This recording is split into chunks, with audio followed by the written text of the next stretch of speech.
Good. Okay. Good morning, ladies and gentlemen. Welcome to the April 18th Board of Adjustments and Appeals. My name's Larry Otterback. It's 9 o'clock, and we are now in session. There's 4 cases before us this morning. All 4 are going to have the same procedures. Here in a minute, I'm going to swear staff in. Staff will have our secretary read the report. Staff's going to come to the podium and give us the staff report. There'll be a round of questioning by the board members to staff. When we're done with that, staff's going to take a seat, and I'm going to call you, the applicant, forward. You will come forward, raise your right hand, state your name and address, be sworn in, and tell us what it is that you'd like to do, justify the project. You'll have 20 minutes to do so. Clock is on the wall. When you're done with that, there'll be another round of questioning by the board members to you, the applicant. When we're done with that, you may take a seat, and I'll call forward anybody that wishes to speak in favor of the application, and then those opposed.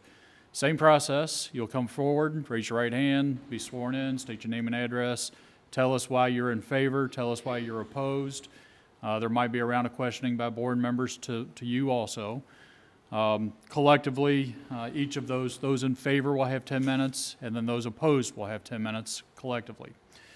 When we're done with that, there'll be a time for rebuttal by the applicant, and then final statements following that. And then I'll open it up to the board members for any questions for anybody in the audience. And then I'll close the floor for public hearing, open it up for general discussion, and then we'll call for an up and down vote. Okay? Cell phones, please make sure they're off or on vibrate. If you need to use it, please excuse yourself from the courtroom. Just make sure it's off when you come back in. Board members, that applies to you. Make sure your mics are on. And that's it. Let's get started. Let's go ahead and swear staff in. Do you solemnly swear to tell the truth, the whole truth, and nothing but the truth? Okay. David, you want to read the first sir. case? Docket number OC19009. An application has been filed requesting a side yard setback variance for a proposed structure located at 1510 Riverside Drive, Prospect, Kentucky. Good morning, Amy Alvey with Oldham County Planning Development Services. As Mr. Pate just stated, this is an application for a side yard setback variance. The property is located at 1510 Riverside Drive. The property is zoned CO1 conservation/residential and is approximately 0.195 acres. This is an aerial view of the property. Again, this is just an overlay of the subdivision maps on top of an aerial map. These are not survey quality, so just keep that in mind. This is the zoning map, just shows that all the property is zoned CO1 conservation. This is the Ohio River right there. History: on August 18th, 1977, the Oldham County Board of Adjustments granted a side yard setback variance of 9 feet and 10 feet for a proposed second floor addition to a non-conforming structure. This was docket number 678. The home is currently being elevated as part of the FEMA grant to raise structures out of the flood hazard areas. The applicant is requesting a side yard setback variance for an elevator shaft. According to the applicant's justification statement, they are having knee surgery and need an elevator to access the living space. The additional footprint of the home is for the elevator shaft. So this is the survey that was provided. I'll zoom in here in just a second. The required side yard setback in CO1 zoning is 15 feet. The property did receive the variance as previously stated for side yard setbacks in 1977, 10 feet for the left side, 9 feet for the right side. But the applicant wishes to have the elevator area approximately 1.5 feet from the left property line, therefore requiring an additional 3.5 foot left side yard variance. So this is the zoomed in version. The red lines there are the property lines. You'll see the footprint of the existing structure highlighted there in green. This is highlighted in blue is the proposed elevator shaft. So you'll see it's approximately 4.5 feet from the left side yard, and then with the 3 foot wide elevator shaft that puts the side yard setback at 1.5 feet. The adjoining property to the left side yard variance area is owned by Oldham County Fiscal Court. This land was acquired as part of the FEMA grant and has restrictions that it cannot be built on in the future, must remain vacant, and cannot be sold. So the reason this is in there is that if, you know, the fiscal court, it's a vacant piece of land, we could sell him enough land in order to meet the setback requirements, but we cannot sell the land. The applicant also states that the variance request will not affect adjoining homeowners because the lot is vacant and owned by the county, and improvements to his property is an improvement to the neighborhood. That is from the applicant's justification statement. So this is a view of the applicant's property. This is the north view, looking down Riverside Drive, or up Riverside Drive. This is the north adjoining property. This is the north adjoining side yard here. This is the south view on Riverside Drive. This is the south adjoining property. So this is the vacant lot here. All of this area here is the vacant lot that is owned by the county. So this is the south adjoining side yard. So this is the area that would have the elevator shaft. This is the east adjoining, so this is across the street from the applicant's property.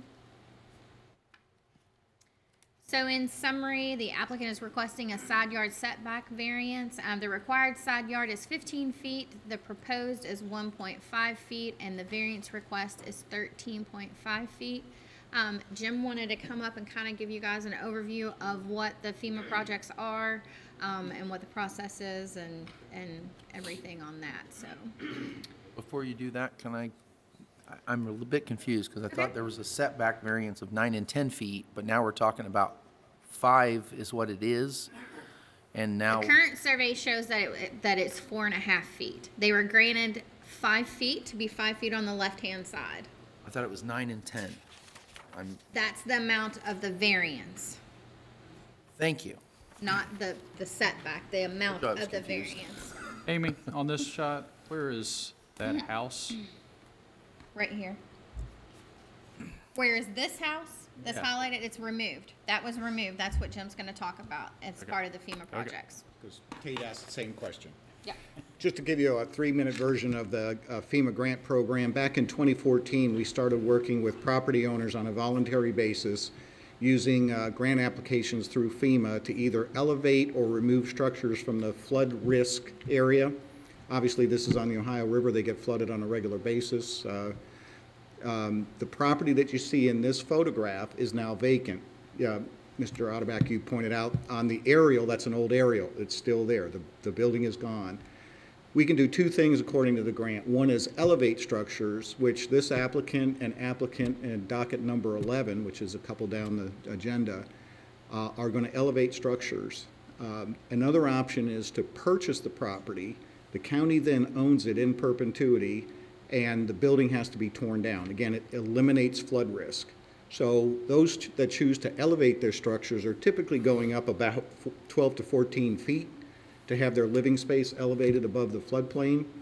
And if we ever have a short agenda, I can show you a quick PowerPoint presentation I put together to talk about this. And I've been, even at Rotary and other civic organizations, I've been giving presentations about it. It's pretty interesting. So this, again, is in relation to that application. So as Amy said in the staff report, the lot is vacant, the county owns it, it will never be built on, because that's one of the deed restrictions we have to place in the file. We cannot sell it.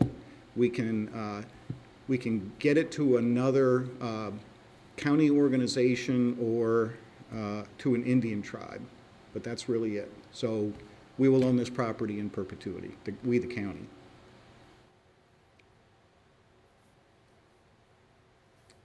Any questions about that FEMA grant? And just for, since I told you, up to this date, we have gotten about $13 million in grants for property owners, not just on Riverside Drive, but now in Westport, Tartan's Landing, and Belknap Beach. Thanks, Jim. All right, any questions for either Amy or Jim? Okay, let's have the applicant come forward.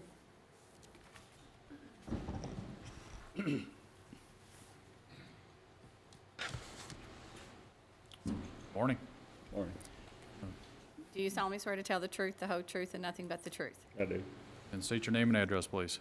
Alan Minstercutter, 1510 Riverside Drive. Okay. All right, Alan, if you want to justify the project?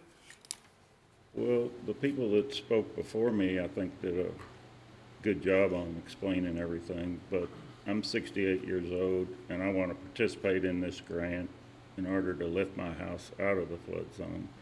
Have been approved to do so, and I would not want to raise my house up 18 feet, which is where it'll be from ground level when it's completed. It'll be 18 foot off the ground.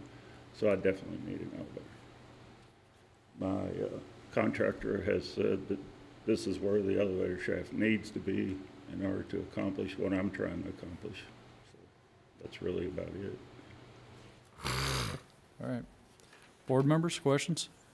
When we look at the layout that's proposed, you've got it on the side. What stops it from, if we look at the existing, that blue box, from being taken and moved around to the corner on the back, which is brings you out to the exact same space, but goes on the back side?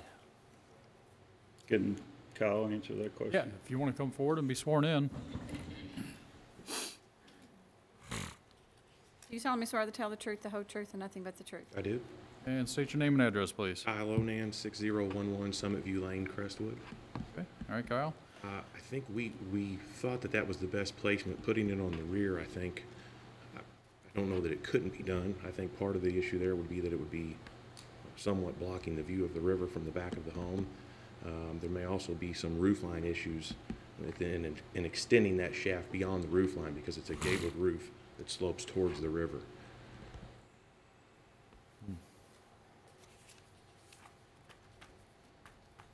Okay.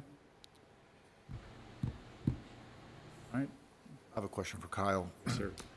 You referenced roofline issues. Is there some level of restrictions for this neighborhood that is in place that discusses roofline issues that you alluded to a moment ago? I do not know. Okay. I do have another question, if I may. Based on the question that was asked just a moment ago, if that shaft were to be just pivoted around to the rear of the home, does that still enter into and out of the same exact space that you're proposing based on what we're seeing now? It does, yes, sir. And have you folks discussed that option or the consideration of putting it on the rear prior to coming before us? We have not. Okay, thank you.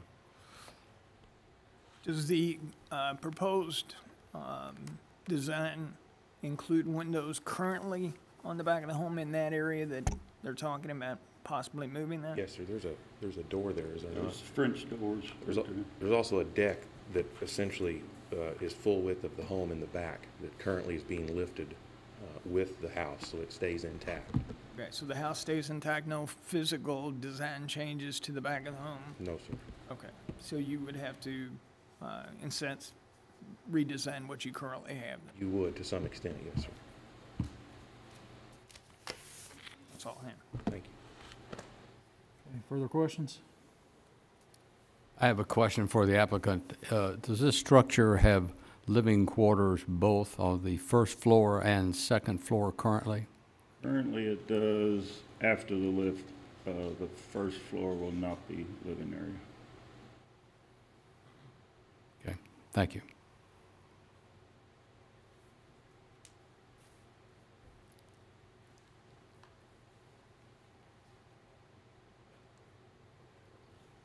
All right. Any other questions? Do we have any, do we have any pictures or anything that shows that side? I don't think I have.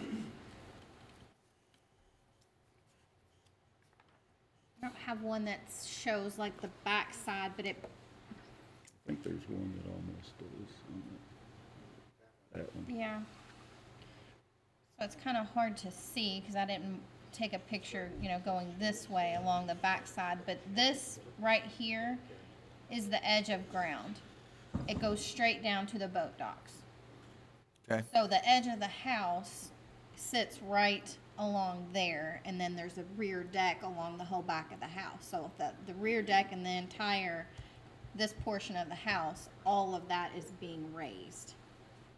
So this falls right off to the river, into the boat docks. So, question for the applicant, then on that deck, if you look at ground level, like Amy just referred to, the supports for the backside of that deck, how many, your guess, how many feet down additional is that?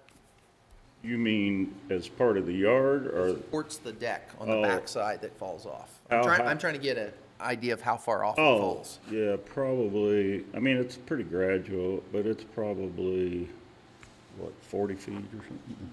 Something like that, be my guess.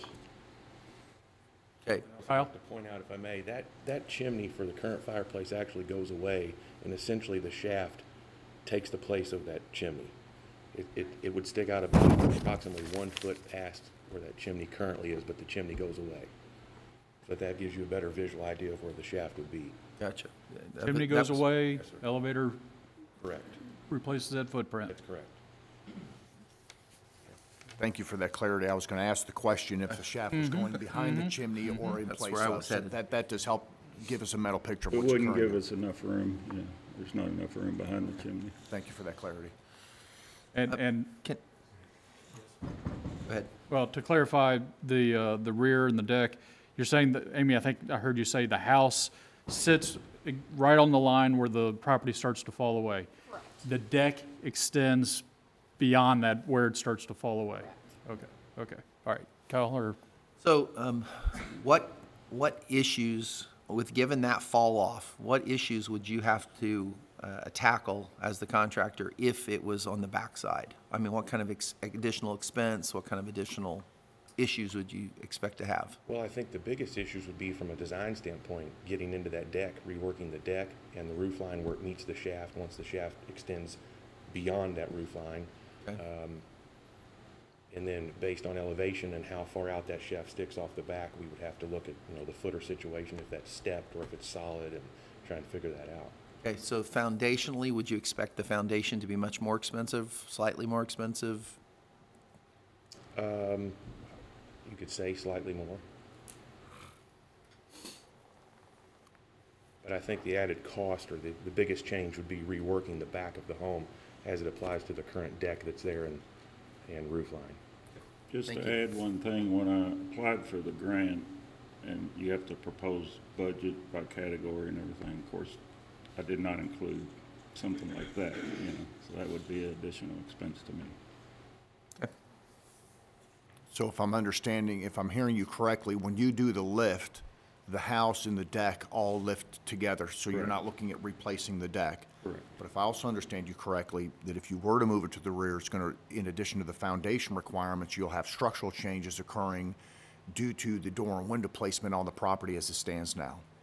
Window, roof, and deck. Okay, thank you.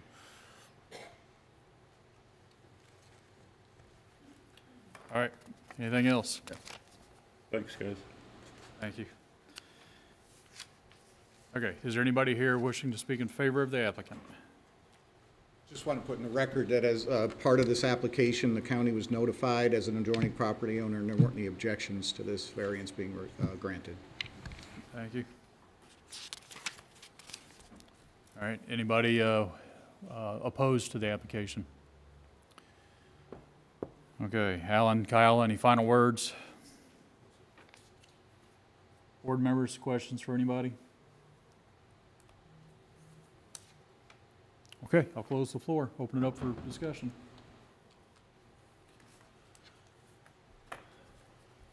In my opinion, we've explored what they could do in terms of moving the shaft. However, based on the evidence of the fall off, the fact to change the design, roof lines, and the fact that it's a major thing that the adjoining property next door is not only vacant, but cannot be built on, I don't have a problem approving this kind of variance.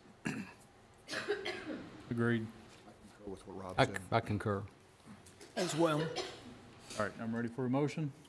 Move to approve OC-19-009, based on the evidence presented at the hearing today, that the property next door is vacant, owned by the county, with the no chance of being built on, will be owned by the county in perpetuity.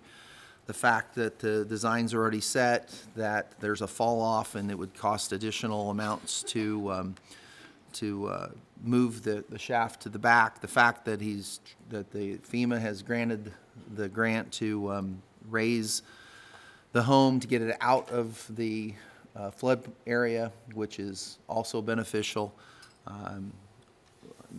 Again, move to approve because it will not adversely affect the public health, safety, welfare, alter the essential character of the vicinity, cause a hazard or a nuisance, and will not be an unreasonable circumvention of the requirements of the zoning regulations. The variance shall only apply to the application considered at the April 18, 2019 Oldham County Board of Adjustments public hearing. Do I have a second? Second. Any discussion? All in favor signify by saying aye. Aye. Those opposed? It's been approved. Board Member Pate, want to read the next one? Docket number OC 19010. An application has been filed requesting a front yard setback variance for a proposed structure located at 4107 Ballard Woods Drive, Smithfield, Kentucky. All right. Hello, my name is Tom McIntyre. I'm with Oldham County Planning and Development Services. So the proposal, an application has been filed requesting a front yard setback for the residents at 4107 Ballard Woods Drive. It is zoned AG1 and CO1. It is part of Section 4 of Ballard Woods subdivision and is roughly 1.2 acres. Here we have an aerial. Right now it's still mostly wooded. It's undeveloped. When we went out and did the site visit, it's pretty rough. There's still quite a bit of shrubbery. There's a burn pile out there in the middle of the lot. So very much undeveloped. Here's a zoning map showing the difference between the CO1 and the AG1. So roughly maybe 60-40, 60% being conservation. Also, the house will be sited in the green in the conservation zone. So the applicant is requesting a front yard variance for a single family structure on the lot. Required variance for Ballard Woods Section 4 is 50 feet per the recorded record plat via 2006. So here we have a zoomed in portion of the Section 4 of Ballard Woods. Blue line is the 50-foot setback. Lot 83 is the subject parcel. As you can see, there's a 30-foot drainage easement. And then additionally, along the frontage, there's a 20-foot electric and telecommunications easement. Following slides will show a little bit more in depth. So due to location of the 30-foot drainage easement, the applicant is requesting to place the home 42.8 feet from the property line, requiring a 7.2-foot variance. If you recall the email I had sent out, when we had sent out all the materials for y'all to read a couple weeks ago, the day that we sent it out, we had actually got a revised copy. So the applicant had initially asked to be 40 feet from the front property line. He is now asking for 42.8. So he is going 2.8 feet further away, therefore asking for a lesser variance. So here is a more detailed version. So you can see the 30-foot electric, the 20-foot easement along the front. There's the 30-foot existing drainage easement to the rear. The blue line is the 50-foot required setback, and the circle that kind of is purplish is the 42.8 feet he is proposing to be. The portions that are red are the portions that are encroaching into the 50-foot required front yard setback.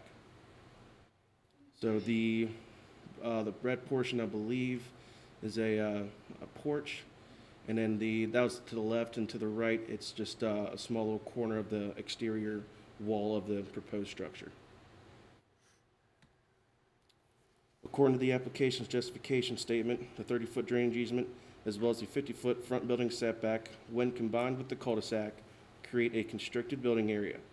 At the tightest spot, the building area is only 40 feet deep. The applicant acquired this lot intending to vacate part of the 30-foot drainage easement. Since the applicant has learned this is an intermittent blue line stream, which makes vacating even a minimal part of the easement very difficult, and I have confirmed that with the engineering department. Can you explain what that means? the second portion. The blue line stream, I don't know what that means. So a blue line stream is a waterway, essentially. That's going to be placed in the middle of this 30-foot drainage easement. The blue line stream is, we really don't want to affect the waterways for, as far as different drainage goes. We don't want to, it's more of protecting the neighbors and the surrounding environment. As an intermittent blue line stream, it is a protected waterway of the Commonwealth, and in order to have that drainage easement removed, it would have to get approval from Division of Water and the Army Corps of Engineers. So rather than doing that, which you really don't protect the stream if you encroach into that easement, they're trying to just push the house forward. And we've worked with the applicant on how to shift around the property in the front. Given that it's a cul-de-sac and so there's a radius, it's hard to put a rectangle inside of a curve and still meet the setback. So we Jim, felt that this was a better way of approaching this project. Is this a natural runoff rather than an active stream? Well, intermittent is that in wet weather, it carries water across the More of a property. natural runoff. But it's a natural, it's actually a meander. It's not a straight line, so Sure. that's why there's a 30-foot easement across. There is no associated floodplain with this easement. Again, it carries storm water and it may trickle during normal weather, but it doesn't carry water all the time necessarily. Right, okay. The green section is essentially the buildable area that the applicant is interested in. Oh, any questions about, I'm sorry, never mind. The house's design matches the general scale and character of the houses in the neighborhood. The encroachment is minimal and will visually match the rest of the street as it is only created to the bulb of the cul-de-sac. And you can refer to the applicant's justification statement for that. So here, the pictures from the site visit. On the bottom right, you can see the angle at which I took the picture looking into the site.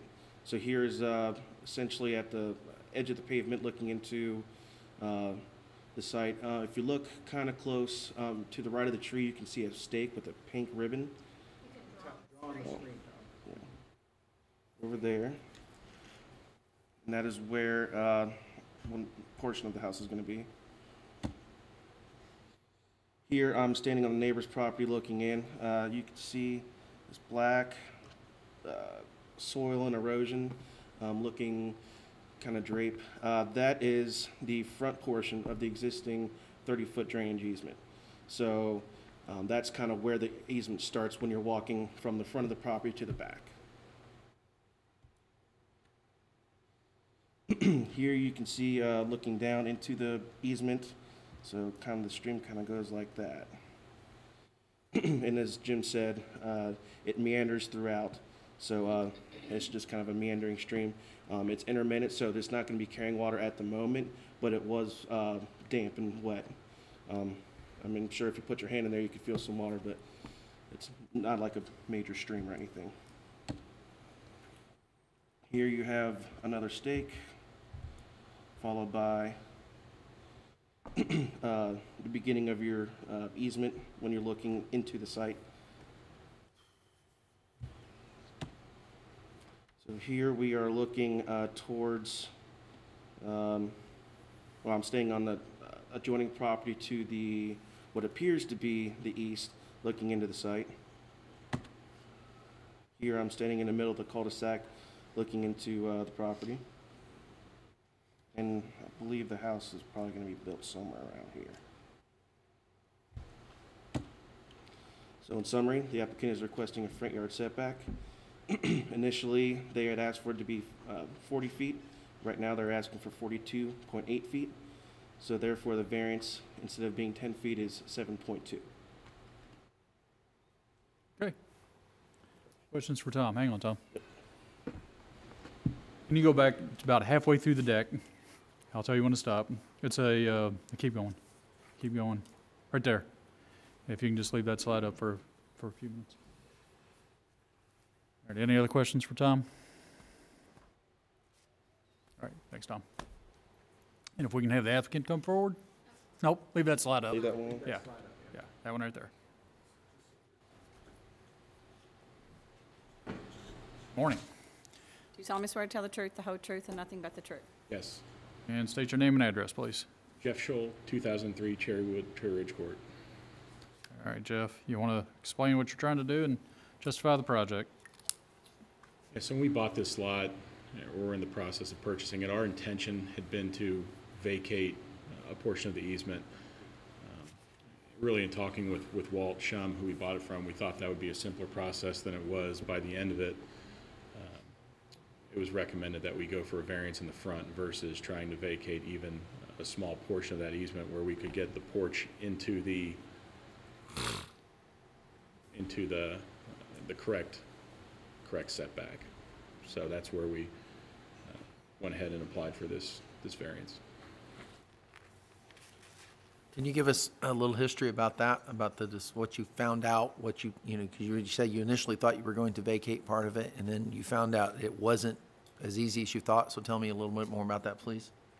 Yeah, so I thought it had been I thought it was a drainage easement that was not affected by the waterways of the Commonwealth, which would mean it wouldn't have to get the Army Corps involved. As soon as you involve the Corps, as I know from working for a home builder and a developer, that's nearly impossible for something as small as this to vacate even 5 feet would practically take an act of God. So this, as soon as I found that out and what I had originally reviewed, I suppose I was not thorough enough. So that's where we landed at this, knowing that it's going to be very hard to, if even possible, to get in communication with them to get an easement release. If you knew beforehand that this process was going to be complicated, too complicated, would you have purchased the lot? That's a good question.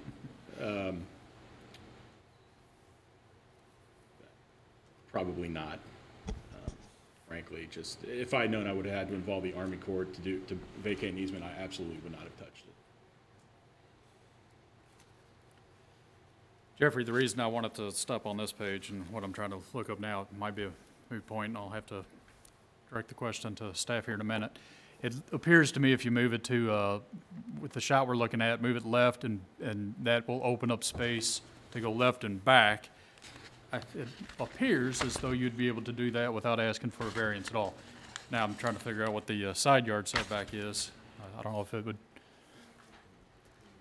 So you can, I've got a couple of exhibits here. Yeah, perfect. Let me see.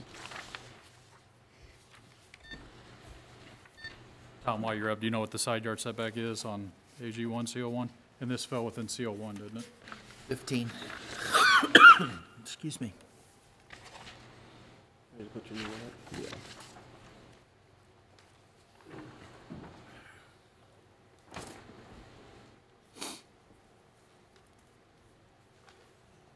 So there is no rotation. I believe I printed the incorrect one. There's no rotation that it would completely fit, although Jim would have to correct me. How much of a covered porch can you put into the front yard setback? Yeah, we just changed the regulation. Correct. So in 2016, we, I'm gonna zoom in on it so you can see it a little bit better. In 2016, we updated the regulations that an open, unenclosed, unroofed porch or deck or paved terrace may project into the required front yard or required rear yard a distance not more than 10 feet. So if it's unroofed, it can go 10 feet into the front yard or rear yard setback. If it's a roofed entry porch, it can only be 50 square feet. So when they came in and applied for this, we verified that it was outside those parameters. That's why they're asking for the variance.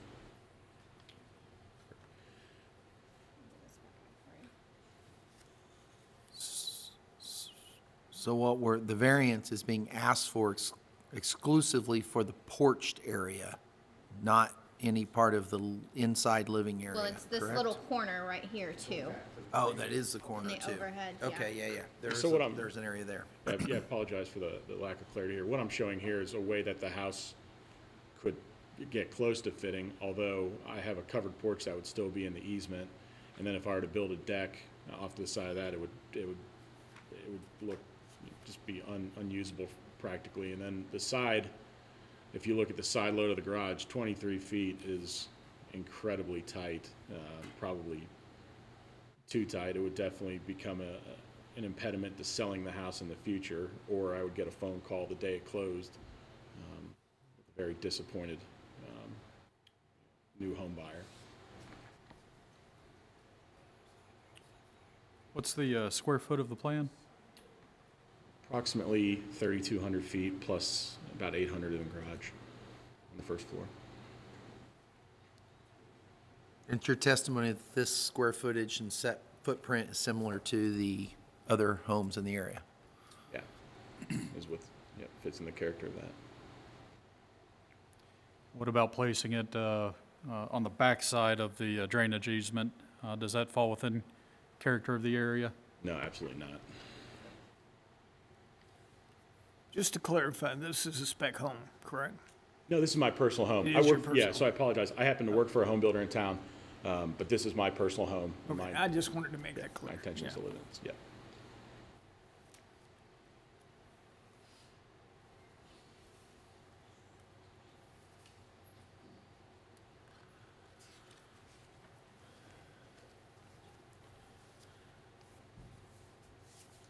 Other questions for Jeffrey?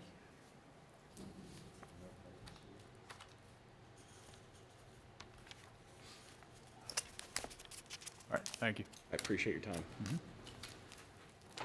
Okay, is there anybody here wishing to speak in favor? Opposed?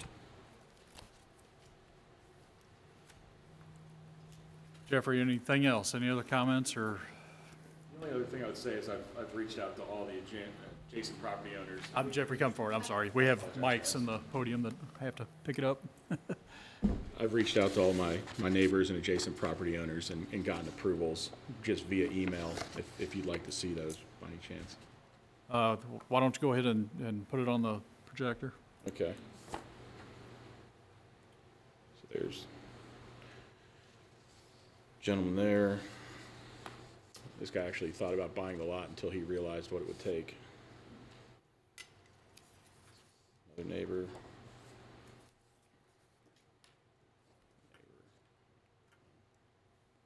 Those are all neighbors? Those are all neighbors. And I got an email from Walt this morning. He owns the two lots across the street, saying he'd be in favor as well. Yeah, now that you've brought those to our attention and they've been shown, they need to be put in a record. We can make a copy of them. And, huh? Okay. Yeah, I don't need any. I've got them all. You got them all? Okay. Before you step away, I do have a question. Prior to purchasing the lot, had you already selected the floor plan, or did you select the floor plan after you purchased the lot? Which came first? The lot came first, then the floor plan. And during that design criteria during that design time, you thought you could vacate a portion of that easement, which led you to the floor plan that you have? Correct. Okay. And then, once that, you realize what you're up against with the Army Corps of Engineers, which I do understand the process that it may take, had you considered modifying your floor plan to better accommodate the footprint that's available to you?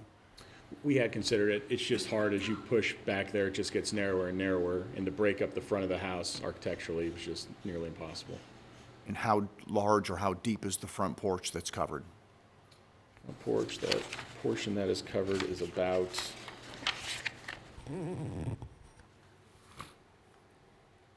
it's 5 feet where the house sticks out to the front, and then it's about 12 feet where the house pulls back in for the entryway. Do you have a copy that you could lay on the projector so we could view it? Absolutely. Thank you.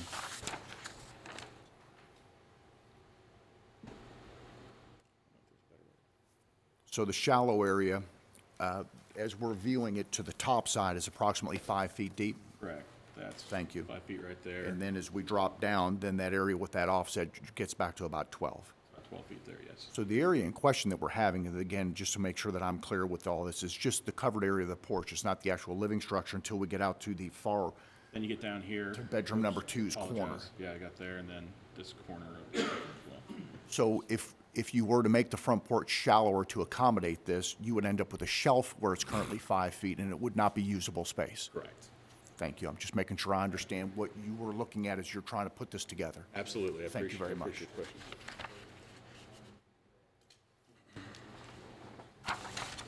Okay. Jim? Jim, let me ask you a question. Since it's a blue line stream, I think I know the answer, but I'm not sure. They certainly don't want any contaminants in it. Sorry, I can't. Do you have to get permission of location of the septic system and get the Corps of Engineer involved in these cases? Not if it's not in that easement area. If it's outside the easement area, you don't need to get, Yeah, but I don't know where it is in this case, so I didn't know. you can call them back up What there. outside the easement area means, I understand, but if you got seepage down into it, but I assume that's already been That's- reviewed by the engineers and. That's, and- the health department does that. Department on Yeah, that. and they have minimum distances from creeks and streams, sinkholes, other natural features. So the health department would regulate that location, not the Army Corps. And- Right. I understand. So I guess, being that this blue line area that we're talking about here is a new term to me today. And so when I hear someone who's involved in the business of being a builder and working with builders, and then we find out that this blue line designation is something he didn't know about when he bought it, what I would think of is someone who's less educated in the building industry is definitely not going to know about that kind of stuff.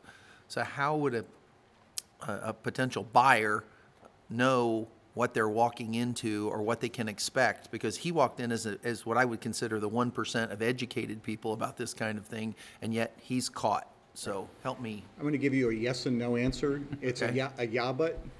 Okay. Yes, but the record plat shows a drainage easement. Drainage easements can be put on record plats for a number of different reasons. One is just simply cross-lot drainage. It's the best way to get water from point A uphill to point B downhill, and it's across the property. It didn't say that it was an intermittent blue line stream. It simply said drainage easement. So could he have been smart enough to look at it and say, oh, that's an intermittent blue line stream? It took us a lot of investigation to actually find it on a map. And it's intermittent blue line stream, again, which means it's not running year-round. It flows during wet weathers. And you can see from the pictures that Tom had, it's grown up in vegetation, and there was no water sitting in the bottom of the ditch. There may have been wet down there, but for the most part. So it's really hard to tell sometimes, especially with intermittent blue line streams. Obviously, if he went out and looked at the lot and the water was flowing through there, he'd go, that's a creek, a stream, a little bit different decision. So that's the kind of the yeah, but answer. So I guess my question is not, it's broader than this case. It's more about how do we protect future buyers? Is there a way to do it? Because your testimony was that it took a lot of investigation just to figure that out. Yeah. And that's why I'm like, it seems like there's a hole here, and I'm not sure you can fix it, but I'm. There's not. Again, when record plats are done, they're one of the things on a record plat would be drainage easements, and there are varying reasons why you put the drainage easement. And even working with the engineer surveyor for the developer on this one, they thought, first of all, their first drawings were, we can get into this easement. And then this subdivision is not actually platted on a map that shows the streams and creeks and the intermittent blue line stream. So we had to kind of go, okay, putting it to scale. The engineer did this and then realized it was in this intermittent blue line stream. So that's why the drainage easement is there. And again, the important thing is they've already protected that area. Right. Tom showed you pictures that have silt fence up, so it's already protected from, to try to keep the water quality up for that portion of the stream. So how do we fix that hole? I'm not sure. If it were more obvious, again, constantly running creek. It's a lot different than intermittent. Well, I mean, you know, per his testimony, if he had known about this previously, he wouldn't have even purchased the lot. And I guess I'm just trying to figure out how do we protect other residents of Oldham County or future residents of Oldham County is what I was trying to do. And you've answered it. I mean, it's more of a statement than it's a question. Okay. One other thing quickly, I had said earlier, there's no associated floodplain, so that's good. When you see a floodplain on a map, it's a lot more obvious, and anybody looking for it would find it. So again, these intermittents sometimes are hard to know exactly where it is on the land and what it is. So we worked through things like minimum opening elevations, and that was irrelevant, you know, trying to get, because there's no floodplain, there's no understanding of where the water's going to go. It's going to stay inside that easement, even though it's a meander. It's not going to go very far.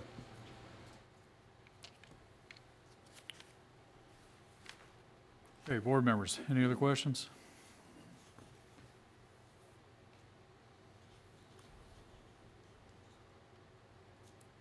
Okay, I'll close the floor, open it up for general discussion. Based upon the testimony of the applicant, and also the conversation that we've had with staff, I'm in favor of the variance. Going back to Rob's statement a moment ago, we've seen these in the past. Rob, I would just kind of touch on that to protect going forward, the lines were established and there's a footprint that you're allowed, that's permissible to design and build within. I think that the applicant's done a nice job of offering and looking at a couple of different ways to place this on there, but just in general, going back to your question a moment ago, if you have an oddball shaped area where you can build a home, you design an oddball shaped home to fit that space, and sometimes there are just design limitations. You'd asked a question earlier about moving it to the left, or it was asked somewhere, which I concur with, but knowing that this is a side load garage, as you reduce that space, if anybody drives an automobile larger than a Prius, it would be challenging to negotiate your vehicle in and out of that space. I think the applicant, going back to what you said had he known what he knows now prior to, he wouldn't have executed the purchase of the lot. And I think given those circumstances and their efforts to do what they can to make it fit, I too would be inclined to approve this as submitted.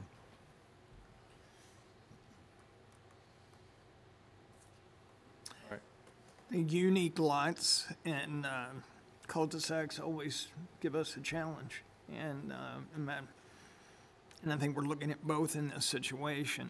The lot is unique in, as far as the runoff, and the cul-de-sac offers the depth or the what you call the bubble of that cul-de-sac is a challenge as well. And based on your testimony today, I would move to approve. I think the testimony about everything that's been referred to, also that the fact that it appears based on what we've seen in pictures and the testimony given about the character of the neighborhood, I don't think it has a adverse effect on the character of the neighborhood. So I would be in favor and prepared to make a motion. Okay. Willing to take a motion? Based on the evidence presented at today's hearing, that the house as presented has been moved and designed to try to fit within the area for the most part, that it's primarily the porch area that is encroaching within the lines, given the fact that the applicant is trying to do is stay out of the easement first, and then we've talked about what you can do in terms of garages and alternatives. I think the point is the alternatives have been explored. Also, that just gives it a limited space or limited footprint. Also, the evidence was presented based on testimony that setting the house behind the drainage easement was not something that was in character of the neighborhood either. Based on all that testimony and evidence, move to approve OC-19-010 because it will not adversely affect the public health, safety, or welfare, will not alter the essential character of the general vicinity, and will not cause a hazard or nuisance to the public, and is not an unreasonable circumvention of the requirements of the zoning regulations. The variance shall only apply to the application considered at today's April 18th, 2019 Oldham County Board of Adjustments public hearing. Okay, do I have a second? A second? Any discussion? All in favor signify by saying aye. Aye. Those opposed? It's been approved. Chairman, I'd like to ask for a 10-minute recess. Can I get a second? Second. Any discussion? All in favor signify by saying aye. Aye. Those opposed?